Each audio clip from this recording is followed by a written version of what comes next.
As to bond. This courtroom opens with tension already hanging thick in the air. The prosecution wastes no time pushing for a bond increase, citing the defendant's failure to surrender his weapons. That right there is a major red flag in any felony case involving firearms. When bond conditions are violated, it signals potential non-compliance, and that's something no judge takes lightly. The key phrase here, non-compliance with surrendering weapons in legal terms. That's enough to justify revisiting bond entirely. The prosecutor's tone sets the stage for what's coming: confusion, contradiction, and a desperate scramble to explain how the registered guns are still unaccounted for. But pay attention, this isn't just about missing weapons. This is about credibility, and once the court senses dishonesty, the consequences can spiral fast. Keep watching, because Judge Simpson's patience will be tested in ways few defendants survive unscathed. Your Honor, I laid it out, I think, pretty clearly in the motion. At this point, we are requesting an increase in the defendant's bond based on his non-compliance with surrendering the weapons. I have had conversations with defense counsel between yesterday and today. He has assured me that there is no AR-15 in his possession or otherwise. However, there are other registered weapons to the defendant which have yet to be surrendered.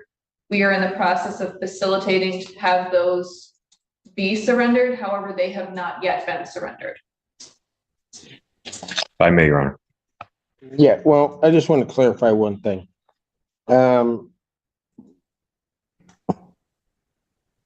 He wasn't on the Wayne County matter. He was not arraigned When the offense occurred. when this offense occurred. Correct. It went Wayne County case, the conduct, Okay, Washtenaw County case conduct, Wayne County case arraignment, Washtenaw County case arraignment. Allegedly. Conduct allegedly. understood. Thank you. But I guess what I was trying to figure out, so the magistrate in setting the bond, you believe, took into account the Wayne County conditions. I am not certain of that. Your Honor, I is not the one who handled that arraignment or wrote the bond. So I cannot attest to what was said on the record. I can speak to that. Go ahead. So this court knows Wayne County not only put him on a tether, but also home confinement. And Wayne County, obviously, through all their cases, when somebody's charged with a felony, he's not in possession of any firearms, which at that point, Mr. Abukuder was not in possession, and to this day has never been in possession of any firearms after the bond. Now, that being said, I take full accountability for, and when I say I'm saying counsel, for him not turning in those guns. This is where damage control begins. The defense attorney, realizing how bad this looks, takes full responsibility. Legally, that's smart. It shields the client and redirects frustration. But let's be clear, the responsibility to surrender firearms lies with the defendant, not the lawyer. Judges expect absolute compliance. Saying we'll do it now after multiple days of delay doesn't inspire confidence. Still, the attorney's tone here is crucial. He's trying to humanize the process, painting the situation as a mishap instead of defiance. Smart move, because Judge Simpson is about to grill him on every missing detail. For you watching, would you trust your freedom to someone still in the process of turning in guns days after being ordered to do so? Or gun, or whatever's at the home that we said to the prosecutor they're at. But he is nowhere near that home. He has to be confined to his mother's house, which he's been since day one, since he's left.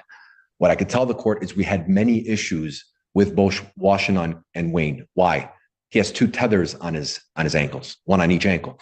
And Washington was not going to release him because they were concerned that a tether was going to be cut off, which inevitably, after Wayne County promised they wouldn't cut it off, ended up cutting it off. Cutting off. The Washington County tether. Who did? The Wayne County Sheriff's Department. So, but then they fixed the tether, and then eventually a day later, they released him with two tethers. So it was a big mess. We were trying to get him out.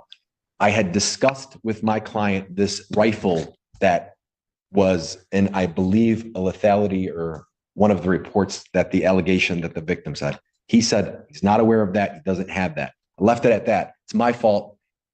Registered guns should have been turned over 24 hours after release. He didn't do that.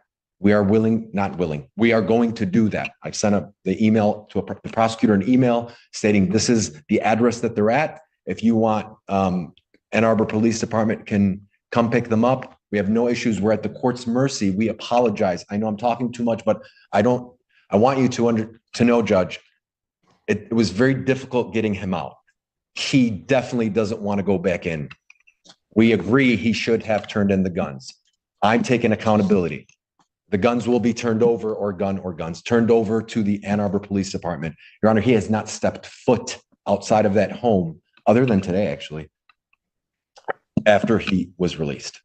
Where are the weapons? At his sister's house. And here it comes the question that turns the room cold. Why are the weapons at his sister's house? There's no clean answer. When firearms bounce between family members' homes, red flags explode in every direction. From a legal standpoint, that's dangerously close to constructive possession, meaning you might not be holding the gun, but you still have control over it. Defense tries to dodge the question, offering vague geography and excuses. But Judge Simpson isn't buying it. He's tracing a line between he can't have guns and his guns are sitting the blocks away. Audience, here's a question: does intent matter more than access in cases like this? If the weapons were within reach, even if untouched, should it still count as possession? In Detroit. He's confined to his mother's home in Dearborn. And another issue that this court should be aware of. Hold it. So I thought he lived in Redford. He lives in Detroit, which is next to Redford, correct? Correct. Okay, so it's actually, I know that. well, no, I mean, it has a Detroit zip code. Redford leases it to Detroit.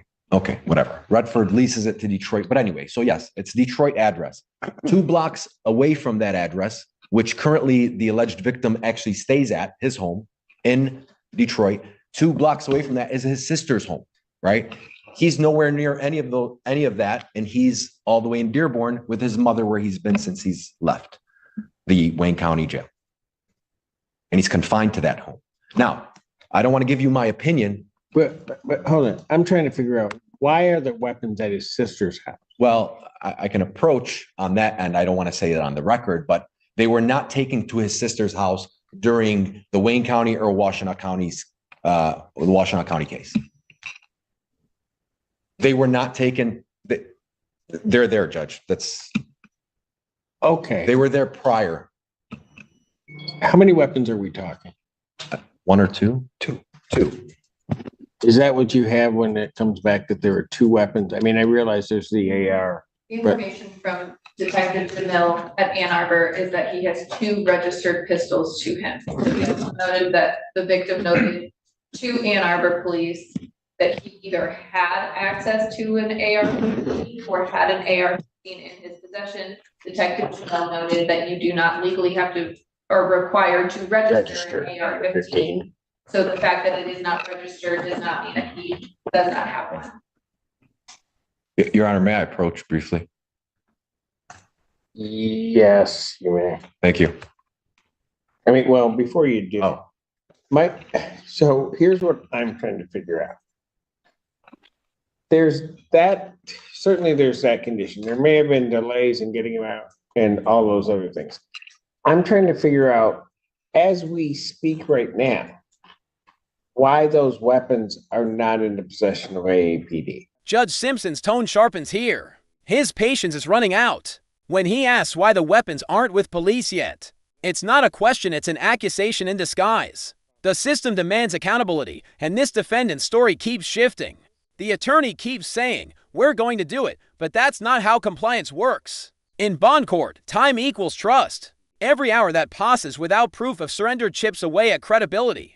This scene shows the delicate dance between defense and prosecution, one scrambling to explain, the other building a record for potential bond revocation. Do you think Judge Simpson should have locked him up right then? Or was giving him another chance the right call? I mean, that's what I'm trying to figure out. And I appreciate you, counsel, taking responsibility for it. but certainly the sister, if that's where they are, could have gotten those weapons and turned them over to AAPD. She could have, but I know where I guess I know where the court is going with this. Oh, maybe, because I can change directions in a minute. No, I get it. And they should have been. I don't know what to tell the court. They should have been turned over. The reality is it was a mishap, not just on, I don't want to blame him alone. It was on my end. We were more concerned about getting him out. I understand what counsel's concern is in getting him out. Yeah. But the defendant knows he's not supposed to be, particularly given the nature of the charges, he's not supposed to be possessing any firearms. Which he didn't. Right. But he was also to turn those over. And I'm trying to figure out between the time of arraignment and as we sit here today, particularly given the fact that they're at this third location, why Ann Arbor PD doesn't have those weapons now. Now you're correct. They should have been. But what I want to indicate to her, this third location, they've been at that location before he was arraigned, before the Wayne County arraignment. That's my point. Okay. Sorry. My point is this. They should. At some point, counsel gets the motion. At some point, Yesterday, you two are having some conversation.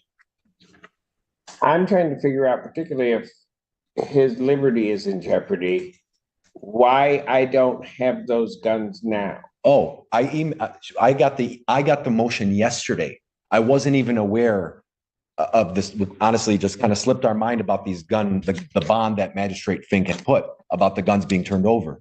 That line, "it slipped our mind," is courtroom suicide. You can forget your car keys, not your bond conditions. Saying that in front of a judge is a gamble on mercy. Still, the defense leans on transparency as a strategy, admitting error before being cornered. Legally, this highlights a bigger issue: defendants released on bond must follow orders to the letter. Judges expect compliance, not confusion. This casual phrasing might sound honest, but it signals negligence. If you were the judge, would you interpret this as an honest mistake or a sign of disrespect for the court's authority? My point is, as soon as sister counsel sent me the email, I called her, I sent her a follow-up email, talked to my client, actually sent her a follow-up email and told her, here's where the guns are. Can you have Ann Arbor Police Department go pick them up? And that was the last that we conversed about that. That is all correct, but I will say I am concerned because counsel even noted on the record earlier that Wayne County also orders as a standard condition in all of their cases, no firearms. No, So that would be 2 cases where he's not in compliance. well, I don't want to put words in my mouth. I did not say Wayne County does the same thing by saying you cannot be in possession of any firearms. Magistrate Fink actually went a step further and said you have to turn them over to Ann Arbor Police Department. Wayne County did not do that and did not ask for that, just for the record.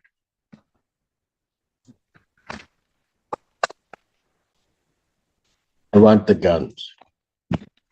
I mean, for me, that's the bottom line. There it is, the moment the courtroom shifts from negotiation to command. Judge Simpson drops the hammer. "I want the guns." His tone leaves no room for ambiguity. That's judicial authority in full force. The judge's concern about the AR-15 isn't just procedural, it's cultural. The AR-15 has become symbolic in American courts, often representing the intersection of public fear and constitutional rights. Simpson knows that if something happens while those guns are unaccounted for, his courtroom becomes part of the national headline. The defense now scrambles to fix it in real time, pledging to deliver the weapons immediately. Viewers, how much leniency should judges show when compliance involves firearms? Should zero tolerance be the standard here? I mean, I'm worried about this AR-15 issue, but it's probably more of a national phenomena that we got to kind of deal with in terms of that and the registration. So I get that.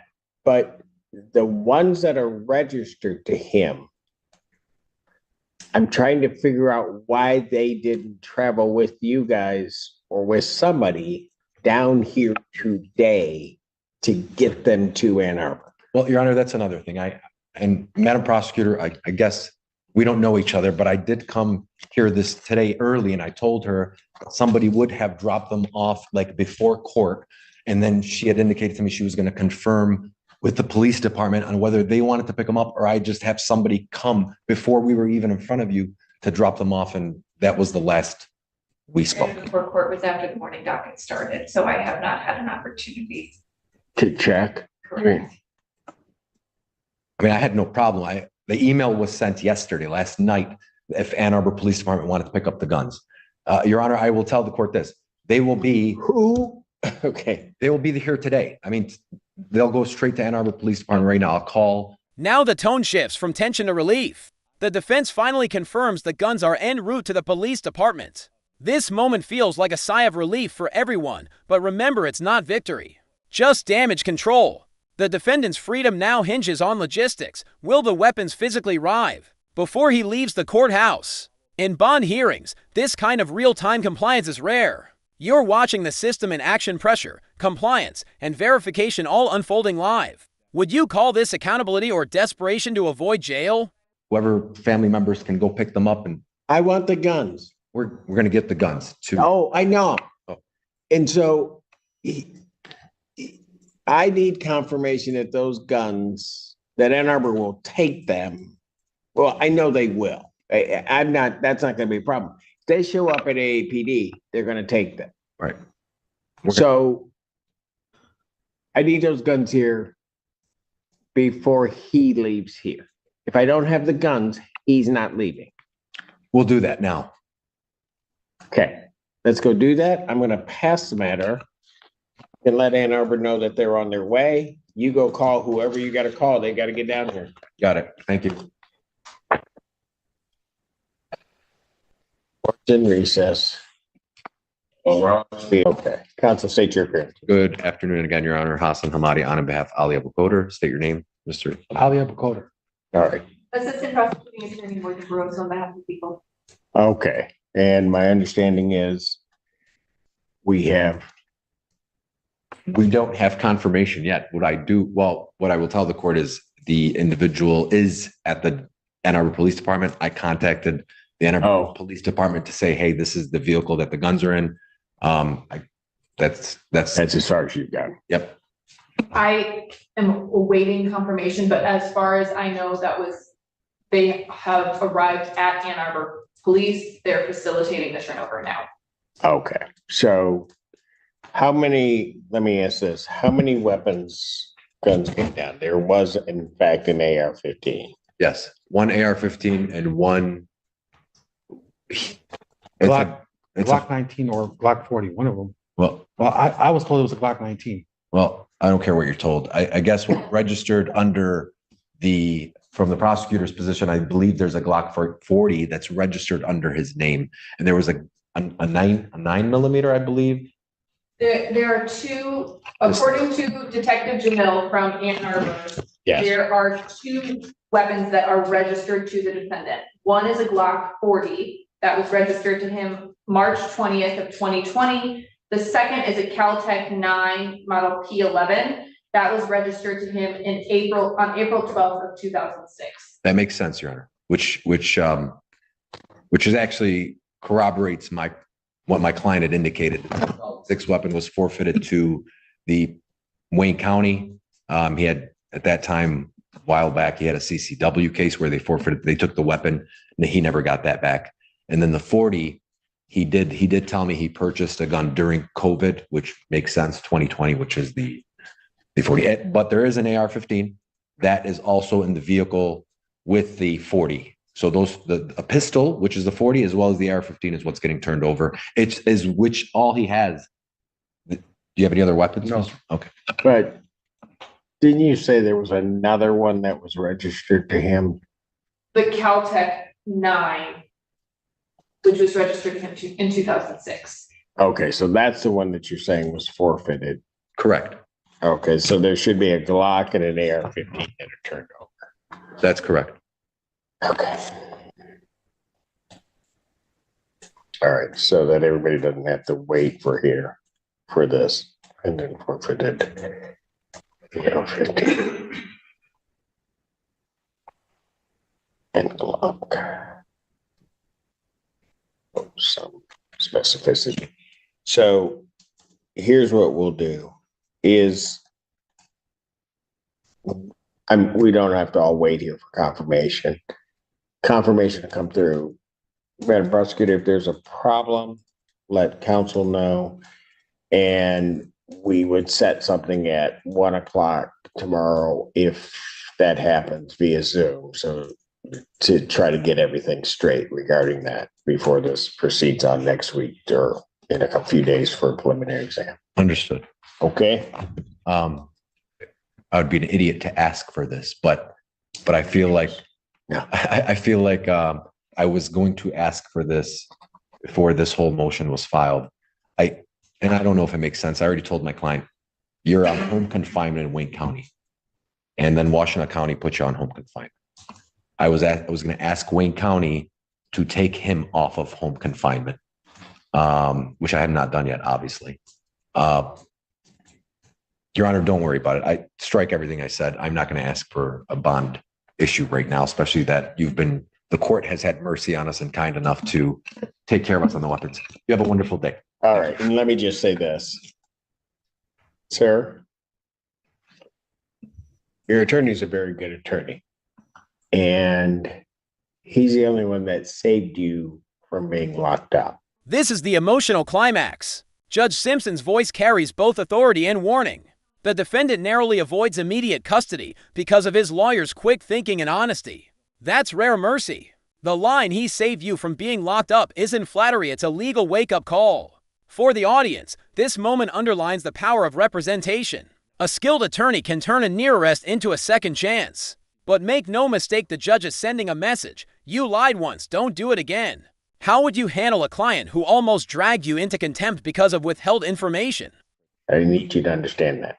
Yes, sir. Because he represented what you told him to this court, that there was no AR-15. And there happens to be one. Yes, Your Honor. And it's only through the eloquence of his argument that this court has shown you any grace to not lock you up tonight just for even making that or causing that misrepresentation to be made to me. Thank you. Don't thank me, you thank him. Because Your Honor, and I do apologize. I would. I do apologize for that. We try to be as honest as human beings as possibly, but sometimes for many reasons, anyway. Thank you, Your Honor. Thank you, sir. Okay, are we finally done? Really? I mean, let's do more. I'll find something. No, let's not. For the day. I'm good, Alan. You can keep it right down. 14A stands adjourned. Case closed with a sigh and a warning. Judge Simpson's courtroom operated like a pressure cooker, weapons unaccounted for, conflicting timelines, and last-minute compliance. In the end, the guns were surrendered, and the defendant avoided jail but only barely. This case exposes the razor-thin line between compliance and custody. A misty mail, a forgotten order, and suddenly your bond hangs by a thread. For viewers, it's a reminder that courtroom mercy isn't guaranteed, it's earned through honesty and precision. If you found this case as shocking as we did, make sure to hit that like button. Share your thoughts in the comments. And don't forget to subscribe for more jaw-dropping courtroom breakdowns. When the phone starts recording, people reveal who they really are. Victims get louder, aggressors get bold, and bystanders suddenly vanish. Cameras don't just capture the truth, they corner it.